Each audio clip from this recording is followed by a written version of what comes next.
Algunas personas piensan que donde suceden hechos terribles, aterradores, asesinatos, muertes violentas, queda una energía, fenómenos paranormales, extranormales, como los que suceden en Querétaro, en México, en la llamada Casa Mijangos. Observen este video. Se trata de una investigación hecha por el equipo del programa Extranormal de México.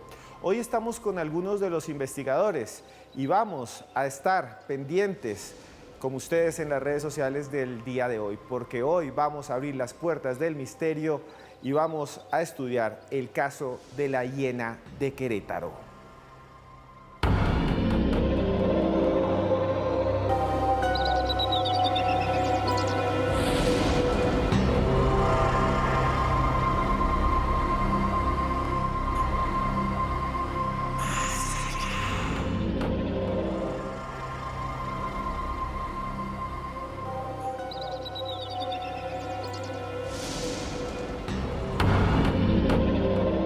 Eduardo Escoto.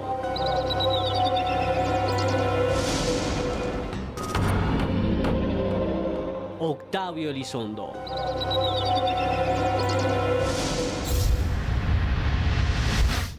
Sonidos, apariciones, llantos, gritos. Muchos dicen que eso queda como remanente, que nuestras emociones quedan capturadas entre las paredes, impregnan los espacios. Eso dicen que sucede en una casa en México, en Querétaro, en donde una mujer cometió una cadena de crímenes que ha hecho que muchas personas tengan miedo, sientan temor cada vez que pasan frente a la casa, cada vez que pasan cerca del barrio, la colonia donde sucedió eso. Lalo Escoto, ¿usted investigó ese caso? Sí, Esteban, llevo aproximadamente desde el año 2004 investigando de manera presencial este suceso tan trágico que ocurrió, porque ahí lo que es importante es que el barrio o la colonia en donde ocurrió es en donde viven mis papás, entonces tengo muchos años conociendo este caso. Conocí personalmente a los niños Mijangos, ya que su madre tenía un negocio a la vuelta de la casa de mi mamá, entonces es un caso que me ha lastimado mucho, que me ha hecho sentir muchísimas cosas por la cercanía que he tenido con él. ¿Y cómo fue esa relación de usted con estas personas que tristemente fallecieron? ¿Cómo eran ellos? Bueno, eran niños que eran muy felices, muy juguetones. Su madre tenía una tienda de artículos que traían de los Estados Unidos para vender, ropa, juguetes, accesorios. Ellos eran muy juguetones, eran niños muy alegres. Sin embargo, había también un trasfondo de tristeza que se podía percibir. Y eso estoy hablando de que éramos niños, ¿no? Hace más de 30 años. Entonces, se podía percibir que había algo que los hostigaba, que los tenía molestos, que los tenía tristes, que los tenía desesperados. Y pues grande fue la sorpresa que nos recibimos los queretanos con esta trágica noticia ocurrida en 1989. Y bueno, también tenemos aquí al señor Octavio Elizondo, que está en México, que hace parte del equipo de Extranormal, ha hecho parte de muchas investigaciones. Octavio, muy buenas noches. Muy buenas noches, un gusto, Esteban, saludarte, Eduardo, de igual manera, un honor estar en tu programa y estamos aquí a la hora. Octavio, este caso es realmente bastante impactante. Este caso a la sociedad mexicana como que la sacudió y lo que siguió pasando después fue aún más aterrador, ¿verdad? Exactamente, es un caso muy impactante. Déjame comentarte que así como Lalo estuvo muy cerca de este caso, yo por ahí del 2009, si mal no recuerdo, estuve en esta casa también haciendo una investigación muchos años antes de que saliera esta otra con mi querido Eduardo, y fue, aparte de la consternación por el hecho, por el dolor que se vivió en ese lugar, déjame decirte que hay líneas geopáticas, energéticas, que producen también este tipo de situaciones, alteraciones a nivel físico, en el campo electromagnético, mental y emocional de las personas, y creo que por ahí también fue que sucedió esta situación. Bueno, para que los que nos están viendo puedan entender de qué se trata, qué pasó en el caso Mijangos, Joan Arenas ha preparado la siguiente nota.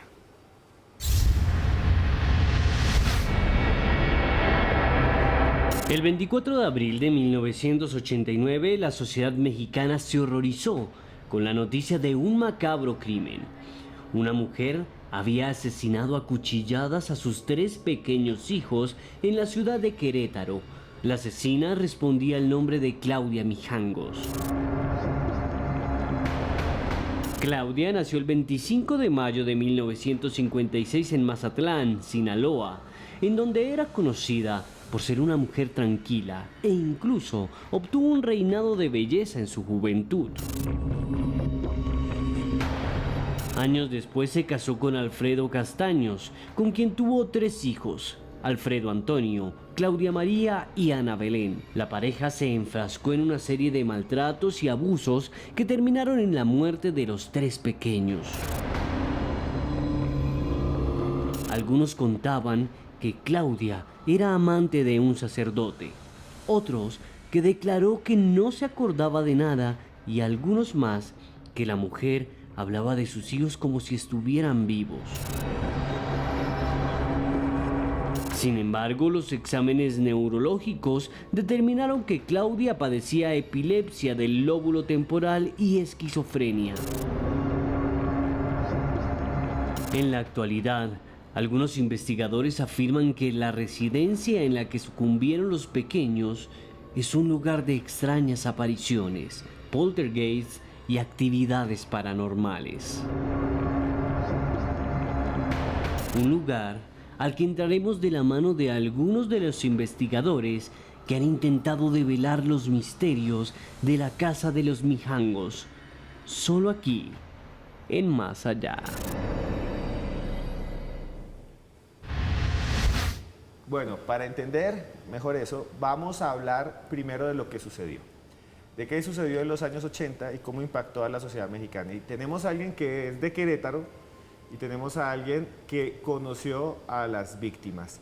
Lalo, es que esto impactó muchísimo en su momento a todo México, ¿no? Sí, sí, sí, desde luego. Y el escuchar las ambulancias, las patrullas, sin saber qué pasaba, porque no era algo común. Estamos hablando de una ciudad que en el centro de la República Mexicana, que era muy tranquila, una ciudad que no se veía afectada por ese tipo de sucesos.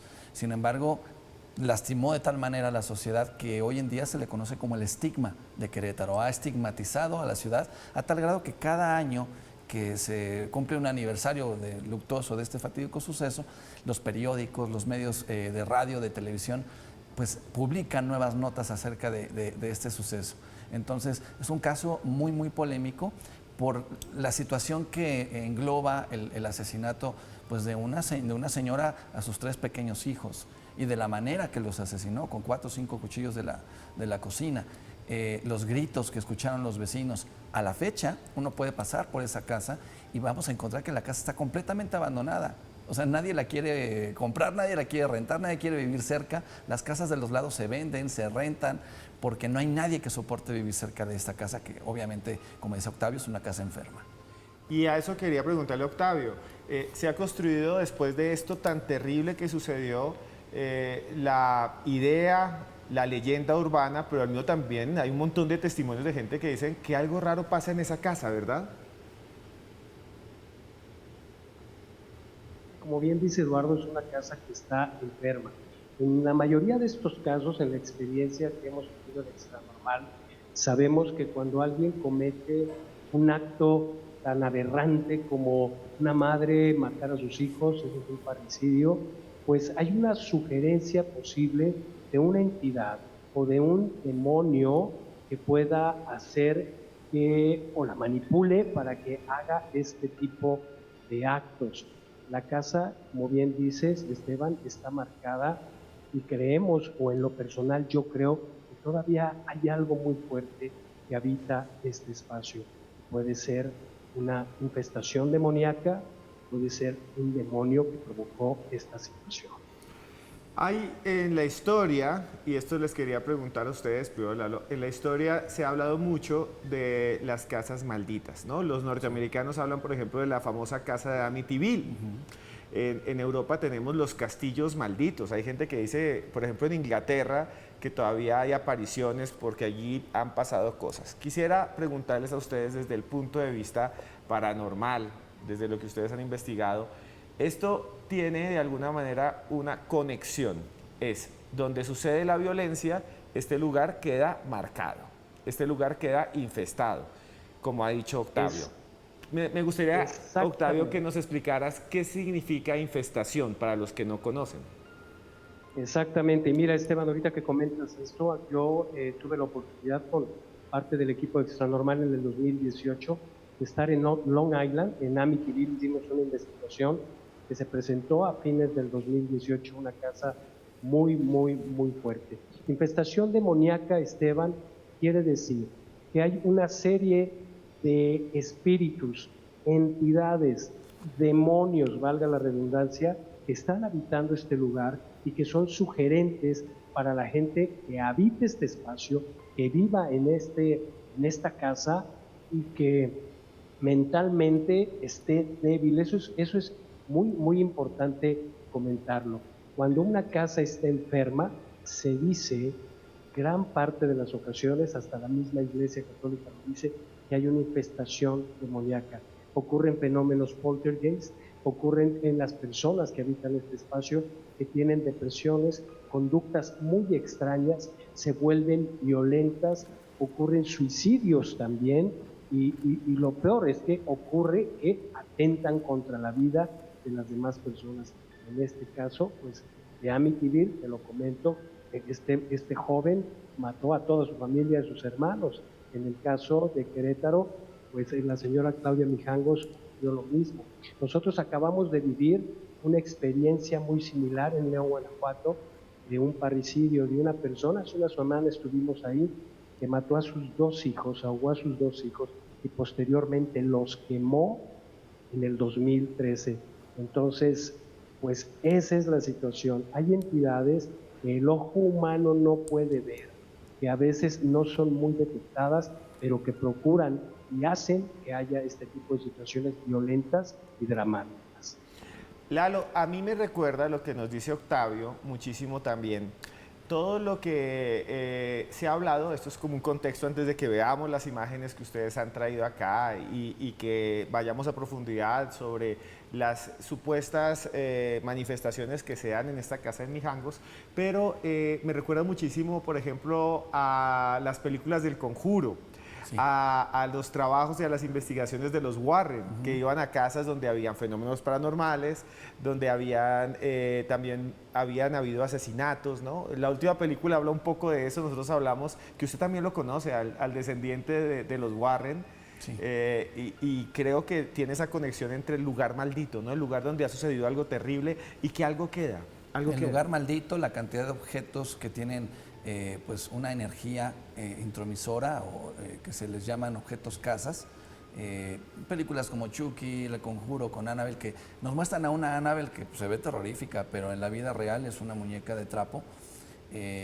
O objetos herejías, cuando se llegan a meter dentro de lo que son imágenes religiosas. Entonces, este tipo de lugares quedan marcados efectivamente. Y uno de los datos curiosos, Esteban, es que hablando ya periodísticamente de este caso, del caso Mijangos, una de las primeras declaraciones que da Claudia Mijangos Arzac después de cometer este homicidio es que escuchó voces, venía escuchando una serie de voces durante varios días que le indicaban que tenía que asesinar a sus hijos. Era una voz masculina que le indicaba que tenía que asesinar a los niños porque Mazatlán, de la ciudad donde ella era originaria, que de hecho fue reina de belleza, eso es un dato muy interesante, estaba en guerra, que el mundo se estaba acabando. Entonces le recomendaban que asesinara a los niños para que ellos no vieran, no fueran testigos de esto que estaba ocurriendo, y fue como sucedió. Entonces hay un trasfondo espiritual ahí. Sí, claro. Hay diferentes interpretaciones. Muchas personas van a decir, y yo me paro ahí en el medio, de que hay algo espiritual, pero muchos dirán hay algo psiquiátrico, ¿no? Sí. Tenía esquizofrenia, incluso la diagnosticaron después. Sí. Entonces, yo lo que digo aquí es, estudiamos el caso como desde el punto de vista periodístico. Hay esto, ella dijo eso, sí. y sabemos que hay una interpretación de parte de un lado y una interpretación del otro lado. Pero fíjate que, o sea, a pesar de todas este cúmulo de especulaciones, porque caen en la especulación, se dice, o sea, el dictamen de los peritos forenses fue que Claudia Mijangos Arzac padecía de una afectación en su lóbulo temporal izquierdo, lo que se traduce ahora como una esquizofrenia paranoide. Sin embargo, en el penal que se encontró ella en los últimos años en Tepepan, en la Ciudad de México, compartió celda, por ejemplo, con la francesa Florence Cassés, que fue muy famosa por un acto de secuestro y esto, y nunca dijeron que Claudia Mijangos tuviera una recaída. Entonces, estamos hablando de una posesión demoníaca, estamos hablando de una enfermedad psiquiátrica o quizás de que alguien más haya cometido el homicidio. Y eso es todavía un misterio. Pero nos vamos a comerciales, volvemos con esto, vamos a ver la investigación que hicieron Octavio y Lalo y otros más en la casa. Antes de eso les quiero recomendar este libro, se llama Santa Evita. Santa Evita lo tienen acá, lo publica Penguin Random House, lo pueden conseguir en cualquier librería de América Latina, gracias a John. Ya volvemos, esto es Más Allá.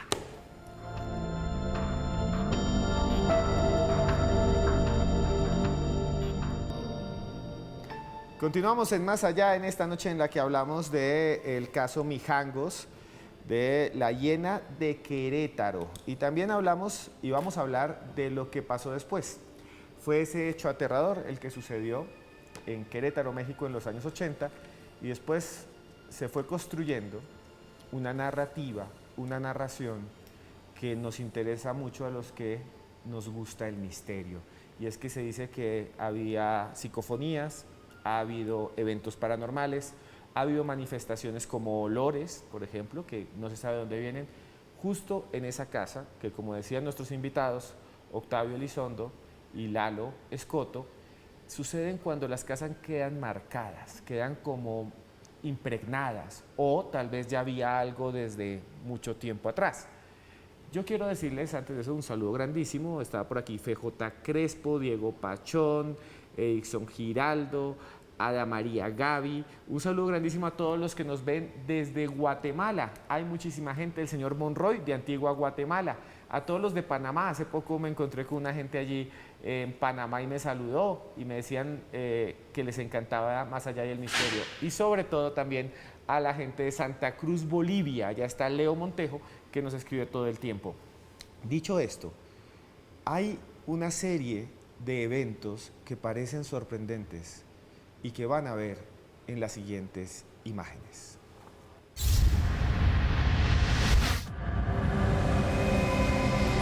Si existe un caso que ha llamado la atención del público mexicano, fue el de Claudia Mijangos, la hiena de Querétaro.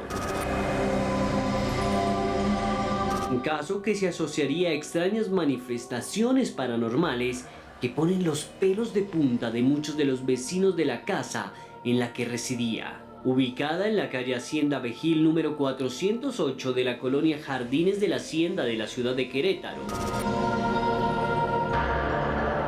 Son muchos los que creen que los terribles acontecimientos sucedidos entre las paredes de la edificación han quedado grabados mediante complejos procesos energéticos. Es por ello que algunos de sus vecinos aseguran escuchar ruidos, gritos y aullidos inexplicables. Fenómenos que están acompañados de extrañas luces, orbes y esferas luminosos que son perceptibles en las noches a través de los marcos de sus ventanas rotas. Los escépticos creen que se trata de una forma de duelo colectivo que permite a la sociedad enfrentar la tragedia. No obstante, existen personas que afirman que aquel lugar ha quedado maldito e impregnado, aunque la verdad se oculte tras un velo de misterio que analizamos aquí, en Más Allá.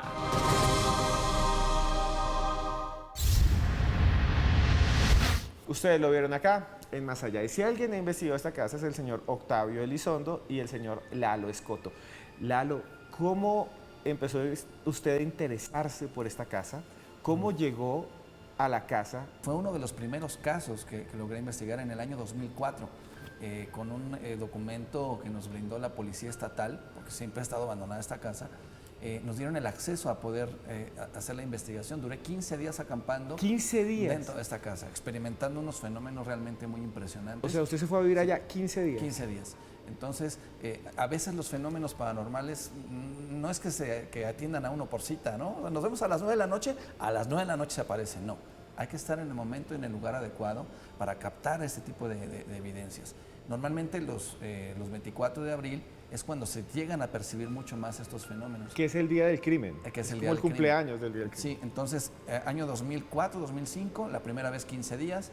En el año 2020, otras 2 ocasiones en donde pude captar fenómenos de voz electrónica muy, muy intensos y otros de mimofonías. O sea, las mimofonías es cuando hay un sonido que se imita, entonces uno puede escuchar la voz del niño como si estuviera allá adentro, pero realmente no hay nadie.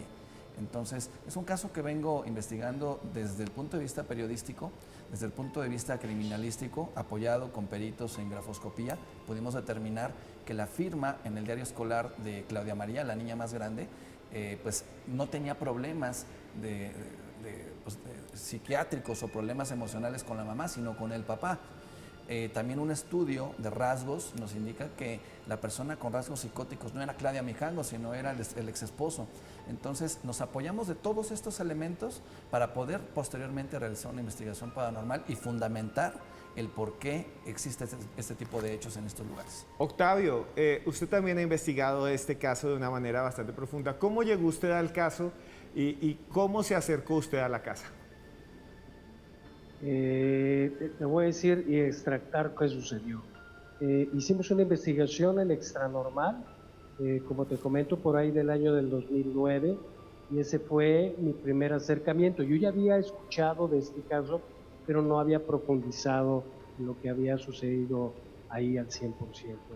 Fue muy fuerte esta situación de estar en este lugar, profundizar, escuchar y ver, de verdad escuchar y ver lo que sucedía allá adentro, el dolor, el sufrimiento, la agonía que todavía existe en este espacio y sobre todo pues esta muerte tan terrible de estos niños.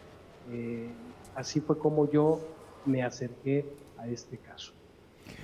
Lalo, estábamos hablando de que hay muchas explicaciones también físicas de los fenómenos. Sí. Por ejemplo, que la gente, pues ya hubo un impacto social tan fuerte en la sociedad de Querétaro, que se construyó como toda una leyenda negra alrededor. Y que también el viento puede producir que en la casa suenen cosas por eventos físicos, pero también hay eventos paranormales, sí, del misterio. Por ejemplo, veíamos un video hace un momento de gente que dice que va allá y se encierra, youtubers que se van a la casa, no sé cómo hacen, se meten por las ventanas grande noche y dicen que se escuchan llantos, gritos, orbes. Estábamos hablando un poco de eso. Sí, de hecho, fíjate que los fenómenos que se pueden atribuir desde un punto de vista más o menos explicable, dentro de la parapsicología encontramos algunas de las psicofonías, no todas. Esta casa tiene los muros huecos, entonces en ocasiones cuando entra una corriente de aire, es importante mencionar que esas ventanas no tienen vidrios, se genera ese efecto acústico que nos permite escuchar en tiempo real las voces de los niños y recrea prácticamente la escena del homicidio. Otro de los fenómenos que sí son paranormales es la presencia precisamente de sombras, de niños, de ruidos que no tienen ninguna explicación, los bajones de temperatura, y se deben primero a la situación del homicidio ocurrido en ese lugar y también a esas leyendas que comentas, Esteban, porque muchas personas van y hacen ahora rituales de magia negra en el interior de esta casa. Recuerdo muy bien cuando hicimos Octavio, Laura Rivas, su servidor, y nuestros compañeros Joe Herrera y Carlos Contreras, la investigación para Asesina Extranormal. En la investigación nos acompañaba la policía municipal. Eran 2 o 3 elementos de guardia municipal de la ciudad de Querétaro, que cuando entraron, vieron todo el ritual que se hace para aperturar portales y todos los fenómenos que empezaron a ocurrir, dijeron, esto no es para nosotros. No creíamos en esto, estaban un poco burlones, dicen, no creemos en esto, pero a partir de ese momento creo y mejor me salgo, porque no aguantaron la presión energética que se vive en ese espacio. Y bueno, después de estos comerciales, vamos a ver la investigación que hizo Octavio Elizondo y Lalo Escoto. Ellos mismos nos van a contar qué sucedió, qué había ahí, qué vieron, qué sintieron, solo aquí en Más Allá. Por ahora, los dejo con este libro que se llama La Trama. La Trama, lo consiguen en cualquier librería de América Latina, en Argentina, en Bolivia, en México. Nos lo envía Roca Editorial, que es de Penguin Random House. Habla de una serie de televisión que de alguna manera se sale de control. La Trama la consiguen en cualquier librería del país. Nos vemos después de comerciales.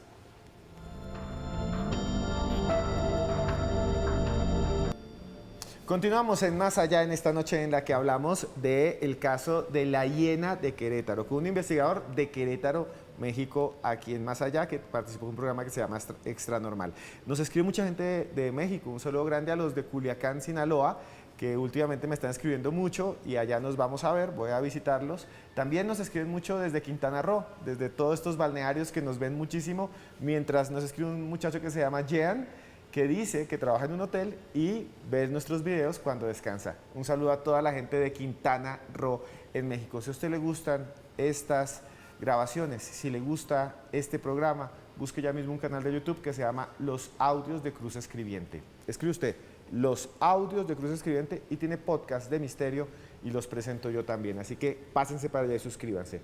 Y bueno, Lalo, vamos y Octavio, vamos a ver unas imágenes que ustedes consiguieron, que ustedes trabajaron y quiero que las analicemos y me cuenten su experiencia aquí en Más Allá. Veamos la primera de ellas.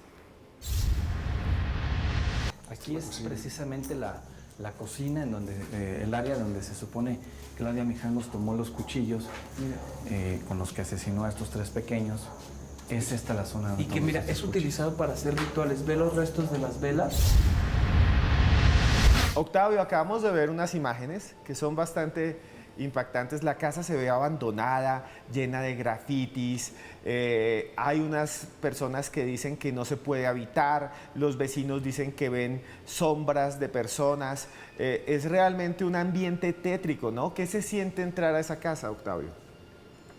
Es espeluznante, es muy fuerte entrar a esta casa y no es para menos. Imagínate tú, Esteban, y a todo tu público, que esta persona tardó 4 horas en matar a sus hijos con cuchillos. La muerte fue muy dolorosa.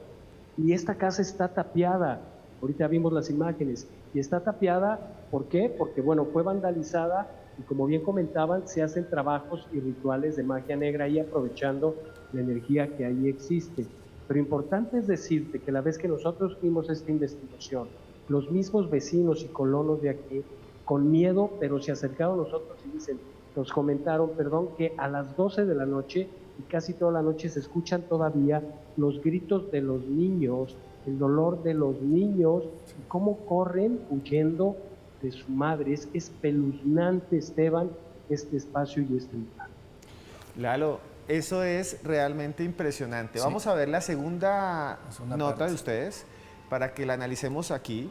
Observen esta grabación de la investigación que hizo Lalo Escoto con el señor Octavio Elizondo en la Casa de la Hiena de Querétaro.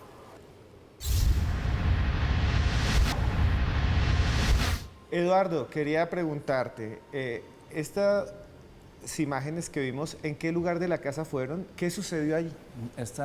Fue en la planta baja, muy cerca de la cocina, había un patio de servicio. Estamos viendo actividad poltergeist muy, muy impresionante. Lo que se maneja dentro de lo que es la parapsicología también es que siempre que tenemos un encuentro o una presencia de niños, hay que tener cuidado con eso, porque en ocasiones se puede tratar más de una presencia demoníaca que la de un infante. Es importante aclarar y mencionar, puntualizar, que dentro de la casa se reunieron más de 10 litros de sangre.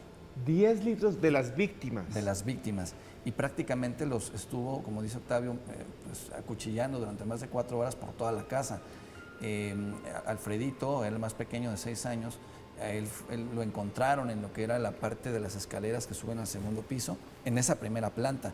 Entonces, estamos hablando que hay un portal energético, un portal dimensional muy fuerte ahí, y que hay presencia de seres de oscuridad que son capaces de mover objetos, cerrar y abrir puertas, como lo que vimos en el video. ¿Y ustedes se enfrentaron a eso? ¿Vieron eso? Sí, esa noche fue algo espectacular. Mencionábamos fuera del aire que fue mi primera investigación como especialista en Extranormal.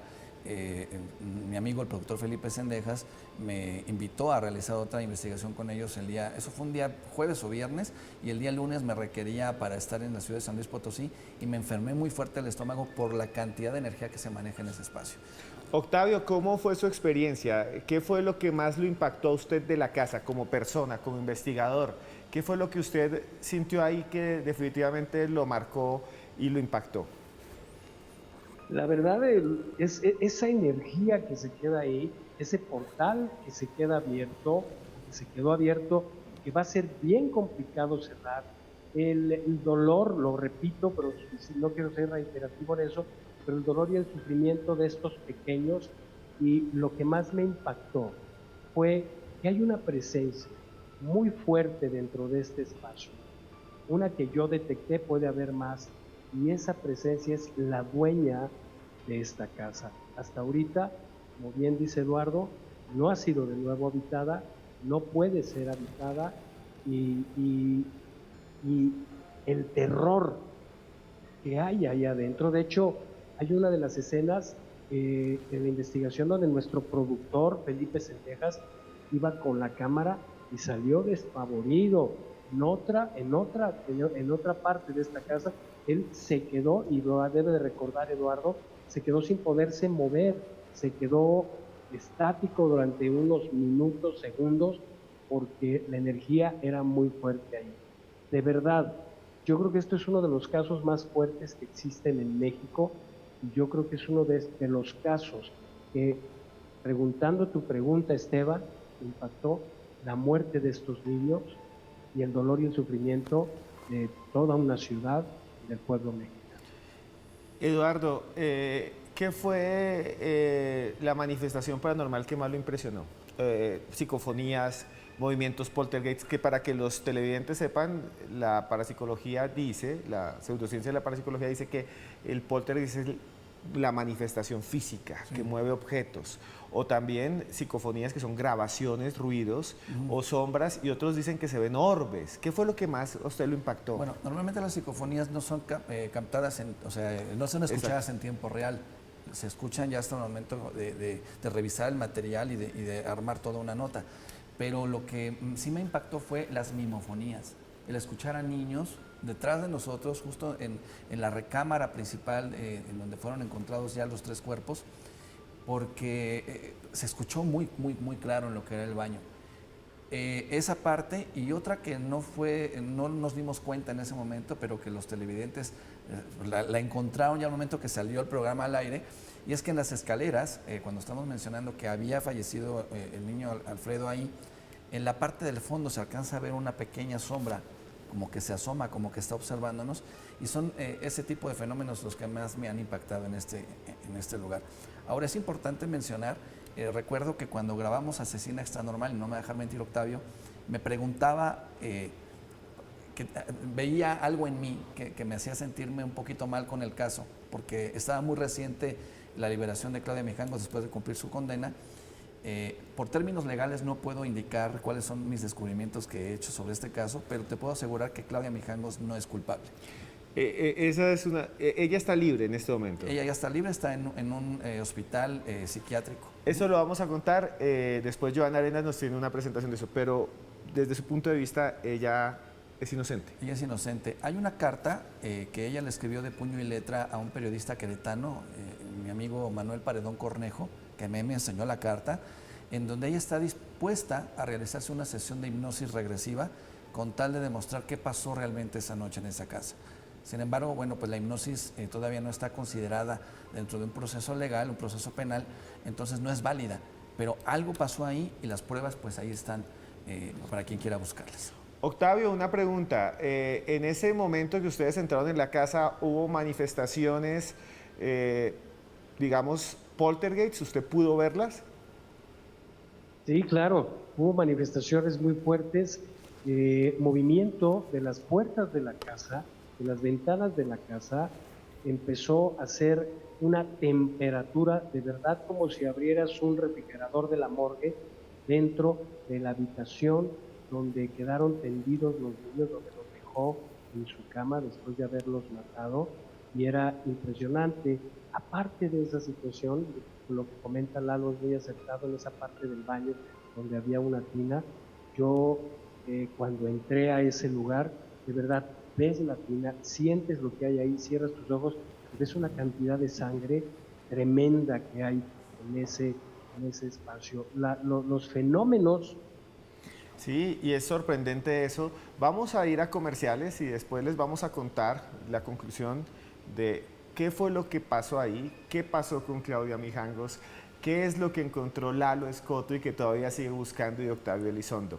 Ustedes que están al otro lado les recomiendo este libro, que es infantil. Nos lo envía nuestra amiga Estefanía de Penguin Random House. Pandilla Paloma. Tienen que conseguirla para sus hijos. Vea que todo no es tan aterrador. Pandilla Paloma. Y este otra vez es Pandilla Paloma, que tiene que ver con misterios, pero para niños. Los consiguen en cualquier librería del país. Es muy bonito. Y nos vemos después de comerciales, porque esto es Más Allá.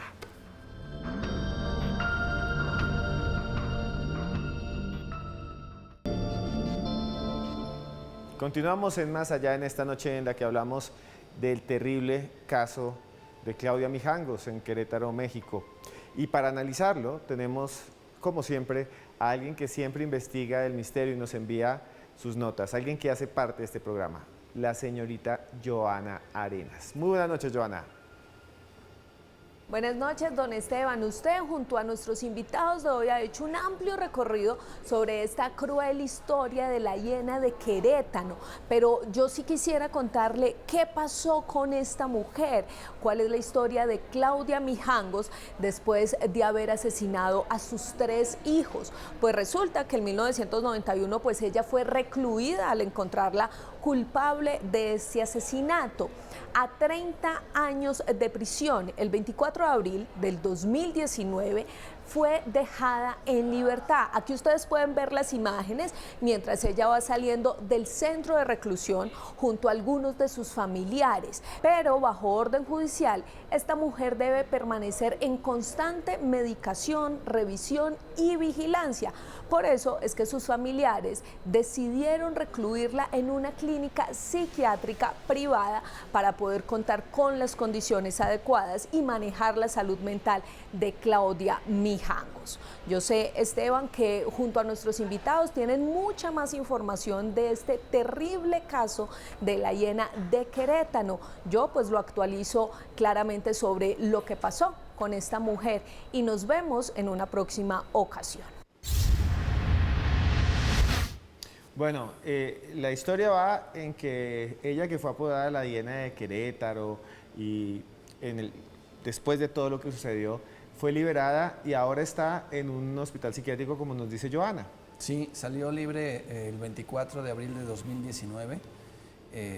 Fue directamente por orden judicial a un hospital psiquiátrico ubicado en la Ciudad de México. Posteriormente se dice que brindó alguna entrevista para un canal europeo. No se ha tenido acceso a esa entrevista, por algún motivo está bloqueada en México, pero pues se afirma que ahora está libre. Hay un gran tejido de leyendas urbanas que se han hecho alrededor de esto, pero lo cierto es que ella ya está en un hospital psiquiátrico.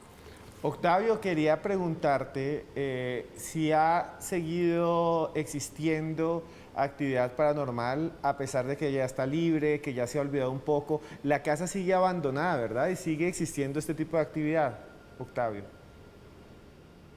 Sigue todavía, la casa sigue abandonada.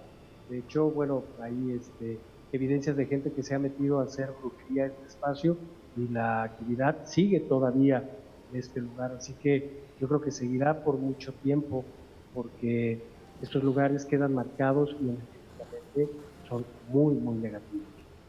Bueno, el tiempo se nos pasó rapidísimo. Este es de los programas de Más Allá que más rápido se nos ha pasado. Es increíble. Lalo, ¿cuál es tu conclusión sobre este caso? Y ¿cómo pueden buscarte en tu canal de YouTube? ¿Cómo pueden encontrarte en redes sociales? Muchas gracias. Bueno, pues mi conclusión es que este caso seguirá siendo el estigma de Querétaro durante mucho tiempo más. Es un caso que no perdona, no se olvida y que sin lugar a dudas estas almas de esos pequeños van a seguir arraigadas en ese espacio hasta que no haya una liberación bien como tal, hasta que las autoridades no den permiso para hacerlo. Te agradezco la invitación a Más Allá. Mis redes sociales en Instagram me encuentran como @lalo_escoto, en mi canal de YouTube, Eduardo Escoto, Testigo Paranormal, en donde subimos contenido, bueno, pues casi todos los días. Oye, muchas gracias. Y Octavio, ¿cómo pueden buscarte en redes sociales? ¿Cómo pueden ver tus programas? Muchas gracias por estar aquí. Al contrario, un honor. Mira, estoy como Octavio Elizondo en Instagram, como Octavio Elizondo EXN en Facebook. Y bueno, pues estoy a sus órdenes. y pueden ver el programa por YouTube, por el canal de YouTube de Extra Normal. Aquí en México es a las 10 de la noche todos los domingos, pero 1 hora aproximadamente después de que termine el programa, se sube el programa de cada domingo y nos pueden ver por el canal de Extra Normal. Muchas gracias, Octavio, por estar aquí en Más Allá, también a Lalo Escoto. A todos ustedes les quiero decir unas palabras finales. En Más Allá tratamos de explorar estos casos por toda América Latina. Sé que nos ven en Honduras, sé que nos ven en Nicaragua, sé que nos ven en España, en todos los lugares donde se habla este lindo idioma que se llama el español. Mostramos estos casos, mostramos a sus testigos para que ustedes lleguen a la conclusión final. Yo no puedo decir que existe o que sí existe. No puedo decirles a ustedes que hay algo más allá. Tampoco les puedo decir a ustedes que no existe nada. Traemos aquí evidencias, datos, investigaciones para que usted las evalúe. Porque recuerde que por más lejos que andemos, siempre habrá un más allá. Se les quiere mucho.